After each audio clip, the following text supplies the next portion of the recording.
Van 5 domingos en el Vaticano sin el Papa Francisco desde que fue hospitalizado el 14 de febrero por una neumonía bilateral. La ventana del Palacio Apostólico permanece cerrada hoy. Es la quinta vez que su estado de salud le impide rezar personalmente el Ángelus que suele dirigir a la multitud reunida en la Plaza de San Pedro después de la misa dominical. El Papa de 88 años reconoció estar frágil al agradecer las oraciones de los fieles en un mensaje desde el hospital en Roma, donde ha estado recibiendo tratamiento. Este fin de semana la Santa Sede informó que el estado de salud de Francisco se mantenía estable. Sin embargo, explicó que necesitaba aún continuar con su terapia en el hospital pese a su mejora gradual. Lo vamos a conversar. Está con nosotros Ricio Portillo, experto en temas eclesiásticos y profesor en la Universidad de Monterrey. Ricio, bienvenido. Buenas tardes, Nicolai. Ricio, quiero que miremos nuevamente esa fotografía, la primera que se conoce del hospital al interior del Gemelli, allí mismo en Roma, en la que se le ve cabizbajo, de espaldas y aparentemente orando en esta misa que lideró con otros sacerdotes allí mismo en este hospital en Roma, donde permanece recluido. ¿Qué te dice a ti esta imagen, Ricio? Un papa convaleciente, débil pero concentrado. La fotografía no logramos ver en qué momento de la misa es, al inicio o al final, porque no se ven vasos sagrados, pero él se ve concentrado y despierto y levantado. O sea, creo que bastante animoso para todos los que estamos esperando que el papa se recupere, una fotografía así. ¿Qué ves en el aspecto físico? Es decir, hemos visto en esta línea del tiempo ver cómo de alguna manera el Papa ha mostrado signos de inflamación y entre otras se le ve también cabizbajo. No es mucho lo que podemos ver, presumiblemente esta fotografía se tomó intencionalmente para respetar pues el estado en el que permanece el Papa. Sí, sobre todo porque nos han dicho que utiliza unas cánulas nasales durante el día. De tal manera que yo soy de los que piensa que por eso no lo pudimos ver de frente, pero a ver, dentro de un cuadro clínico tan complejo, yo creo que se ve bastante bien, sereno, tranquilo, insisto, concentrado en la oración y entero. O sea, de alguna manera creo que es como que positivo ver al Papa, pues que no está, no sé, en una etapa más complicada, sino que se le ve por lo menos erguido, atendiendo a la situación en la que está. Ricio, hasta ahora el único mensaje directo de Francisco que todavía no ha aparecido en público fue un corto audio difundido el 6 de marzo en el que con voz cansada y respiración entrecortada daba las gracias a los fieles por sus oraciones. Recordemos esa grabación. Agradezco de todo corazón las oraciones que hacen por mi salud desde la plaza. Los acompaño desde acá. Que Dios los bendiga y que la Virgen cuide. Gracias. Ricio, ¿qué perspectivas hay de ver al Papa salir pronto o no del Hospital Gemelli de Roma después de la fotografía que vimos hoy y después de este audio que hemos escuchado este último mes? El Vaticano ha sido muy cauteloso en tratar de proyectar qué cosas pueden pasar a futuro. Se está hablando de que posiblemente para la Semana Santa, pensemos que per se es un acontecimiento importante para la vida de la Iglesia y también hay en agenda citas que son únicamente del Papa, como por ejemplo la bendición Urbi et Orbi, porque las demás celebraciones las pueden hacer otros colaboradores, pero la Urbi et Orbi solamente la podía hacer el Papa. De tal manera que yo soy de los que piensa que quizás los médicos están estirando, diciéndolo de alguna manera, estirando esta parte hospitalaria hasta que cuando ya el Papa pueda salir, realmente pueda tratar de cumplir con los compromisos reales que tiene en la agenda, que solamente, insisto, puede hacer el Papa. Hablo de dos cosas claves, la Urbi et Orbi, y entre abril y mayo también están previstas unas canonizaciones que son ritos que solamente puede presidir él. Entonces yo estimo que por lo menos para esa época podamos tener algunas noticias de qué decisiones se van a tomar porque no han sido suspendidas en la agenda. Sí, es que justamente, pues, bueno, queda un mes, 2 meses para todos esos actos, pero además se anuncian también nuevas visitas internacionales. En todo este juego, me corregirás, pero siento yo que es la vez en la que quizá ha habido mayor transparencia después de ese llamado del Papa a la Santa Sede a ser transparentes justamente con su estado clínico. ¿Cómo lo ves tú? Hay una actualización casi que permanente sobre la salud del Papa. Yo creo que, a ver, desde Juan Pablo II para acá siempre ha sido transparente. Recordemos que Juan Pablo II de noviembre a diciembre del 2004 estaba muy disminuido y ya cuando sale en las últimas semanas de entre marzo y abril, que viene la Semana Santa, que incluso sale a dar la Urbi et Orbi, pero que no puede hablar, creo que el Vaticano no tenía mucho que esconder porque las condiciones del Papa estaban allí. A mí lo que veo positivo en este momento o en este acontecimiento es que las cosas en la agenda se han mantenido. Es decir, la Urbi et Orbi se mantiene y la canonización se mantiene. El viaje en junio, vaya, no lo han querido quitar, pero obviamente hay que esperar las circunstancias porque posiblemente una semana antes digan que no, 15 días antes digan que no. Pero vaya, que la agenda se mantenga es signo de que el Papa pues está mejorando. Se han dicho que va a ser un proceso lento. Obviamente yo me atrevería a decir que va a salir un papa más disminuido, es decir, no va a ser tan enérgico como el de antes, pero no sé, con la misma disposición de quizás seguir sirviendo y que al fin y al cabo creo que el mundo sigue necesitando la voz de Francisco. Claro, pero entonces, ¿cómo lo vamos a ver en eventuales visitas internacionales?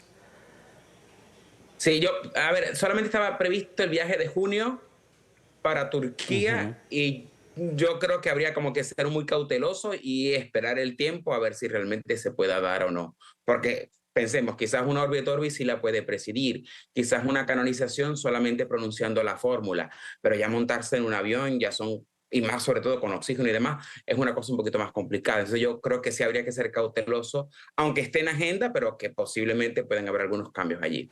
¿Crees que del Gemelli salga, después de ver esta fotografía, un papa totalmente distinto?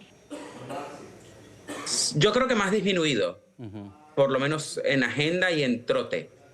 Pensemos que era un hombre de 88 años que no tomaba vacaciones, que incluso recibía gente fines de semana, es decir, el trote de sus colaboradores era muy alto. Entonces posiblemente pues ahora sí va a tener que ser una agenda un poquito más acorde a su situación. El Papa Ricio aprobó un nuevo proceso de 3 años para considerar reformas para la Iglesia Católica Global, según dijo el Vaticano este fin de semana, en una señal de que Francisco planea por lo menos continuar como Papa a pesar de su continua batalla contra esta neumonía doble que lo mantiene hospitalizado desde hace 31 días. Yo quiero, Ricio, que me acompañes a ver el siguiente informe. El Papa Francisco aprobó la reanudación de su proyecto de reforma sobre el futuro de la Iglesia desde el hospital. La información difundida por el Vaticano parece mostrar un objetivo de consolidar el legado del pontífice en medio de crecientes dudas sobre su salud. El Vaticano nos informó que el Papa Francisco ha creado un nuevo proceso trienal para considerar reformas en la Iglesia Católica Mundial. Esto parece indicar que el Papa, de 88 años y hospitalizado desde hace un mes, desea continuar como líder de la Iglesia Católica Mundial y avanzar con su agenda de reformas. El religioso de 88 años se encuentra hospitalizado desde el 14 de febrero en el Hospital Gemelli de Roma por una bronquitis que evolucionó a neumonía bilateral. El martes aprobó el lanzamiento del proceso de seguimiento de la fase de implementación del sínodo para una iglesia sinodal, comunión, participación, misión, que concluirá en 2028 en Roma. Francisco tiene 88 años, pero está preparando un proceso que podría continuar hasta los 91 o quizás incluso influir si fallece o tiene que renunciar en los próximos años en el futuro de la Iglesia y en los temas que seguirá debatiendo. En octubre de 2024, una Asamblea Mundial de Religiosos y Laicos recomendó reorganizar la formación de los sacerdotes, aumentar la participación de los laicos e intensificar la lucha contra la violencia sexual dentro de la Iglesia. Pero el documento final del encuentro dejó cuestiones abiertas como la ordenación de mujeres como diaconistas y la inclusión de fieles LGBTQIAP+, que fueron remitidas a diversos grupos de trabajo. Se espera que sus conclusiones se conozcan en junio. Ricio, al interior del Vaticano, en los corrillos, en los pasillos, durante este último mes se especuló bastante sobre la posibilidad de que el Papa entregara el sillón, que el Papa se apartara y diera paso a un nuevo cónclave.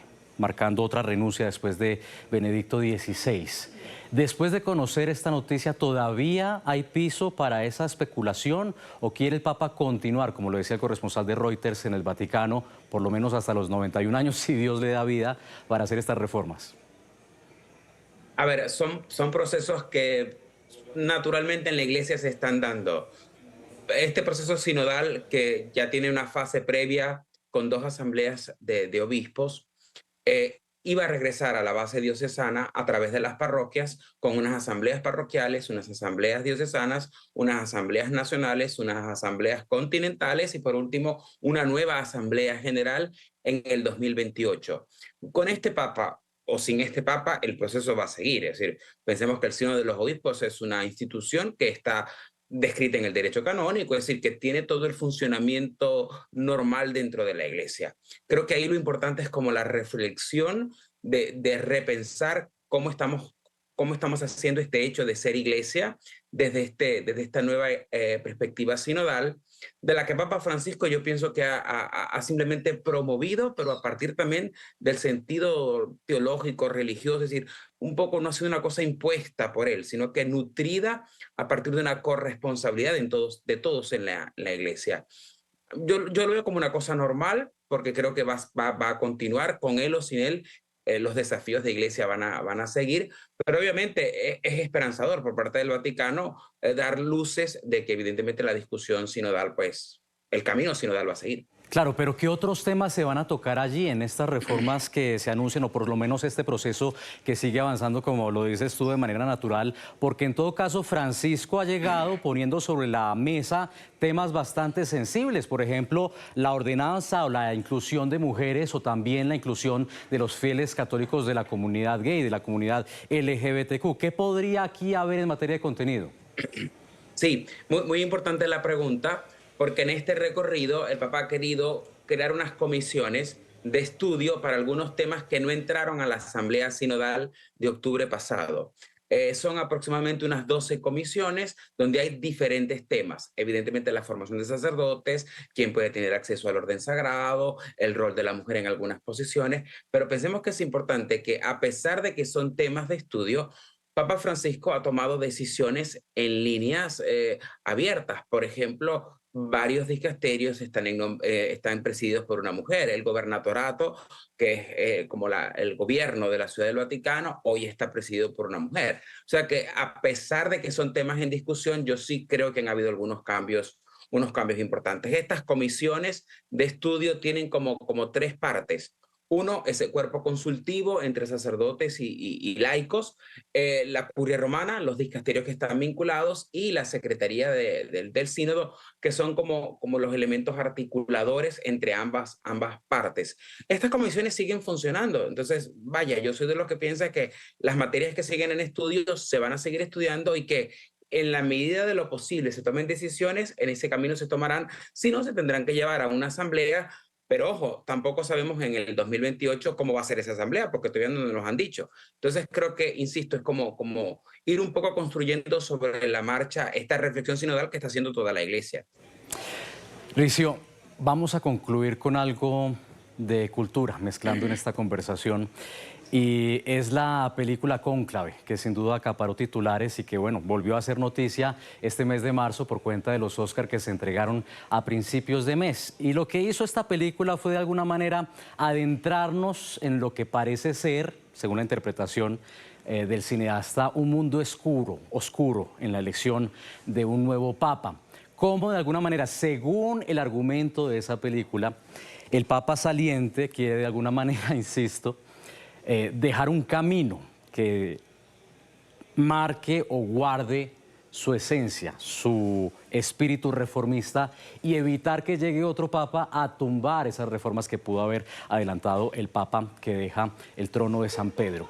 Lo mismo podría estar pasando con Francisco en el Vaticano, es decir, que a través de estas reformas busque garantizar que se siga su línea y no que en otro cónclave llegue otro papa quizá a derrumbar lo que hizo. A ver, yo hice un comentario sobre la película en mis columnas semanales diciendo un poco lo que era cierto y lo que no era cierto.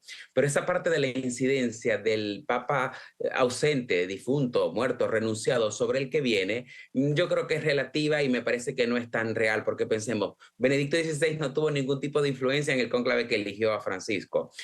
Juan Pablo II no tuvo ningún tipo de influencia en el cónclave que eligió a Ratzinger. O Juan Pablo I en el que eligió a Juan Pablo II, o Pablo VI. O sea, si miramos un poquito la historia, vaya, puede sonar, pero a ver, al rey muerto, al rey puesto, se viene otro. Entonces yo no veo esa incidencia o esa influencia. Pensemos, no sé, el Colegio de Cardenales ahorita está formado 80% por el Papa Francisco, ahí está su huella. Es decir, 80% de las personas que van a estar allí las eligió él. Vienen un poco a partir de su sensibilidad, pero no quiere decir que son unos clones de él. O sea, creo que por allí creo que no va la cosa. Eso es algo que creo que en la película, que es representación ficticia, no es tan cierto. Claro, eso por lo menos en la ficción. Aquí también estamos hablando de la realidad y de lo que está pasando hoy en el Vaticano. Ricio, gracias por esta conversación tan agradable en este nuevo domingo sin el Papa Francisco en el Vaticano. Feliz tarde. Un gusto, Nicolai.